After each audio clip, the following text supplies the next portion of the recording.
Hello, and welcome to Employment 101, a part of the Economics 1000 series. Today we are going to be dissecting several aspects of unemployment.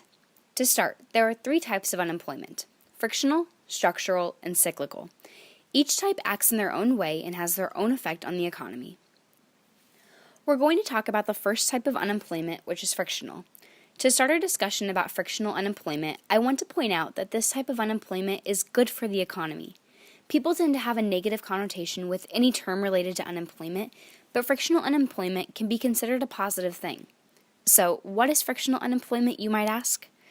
The official definition of frictional unemployment is short-term unemployment that arises from the process of matching workers with jobs.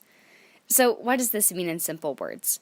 Basically, frictional unemployment is when people don't have a job because they are just now entering the workforce, say their first job out of college, or they're looking for a new job that is better suited for their personalities and preferences.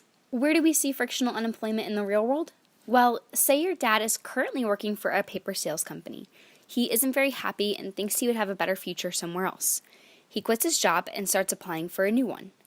We also see frictional unemployment with seasonal workers like ski instructors or farm workers for certain types of goods. Remember, frictional unemployment is good because it increases economic efficiency by allowing for better job matches. The second type of unemployment is structural unemployment. Structural unemployment tends to lead to a longer unemployment than frictional, but it's something that certain job markets will eventually go through. The definition of structural unemployment is unemployment that arises from a persistent mismatch of skills and attributes of workers and the requirements of jobs due to changes in the economy. And now for simple talk.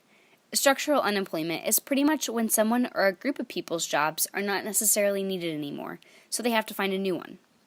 We see structural unemployment in industries like mining or possibly smaller paper companies that can't adapt to new technology, or a call center that was outsourced to another country.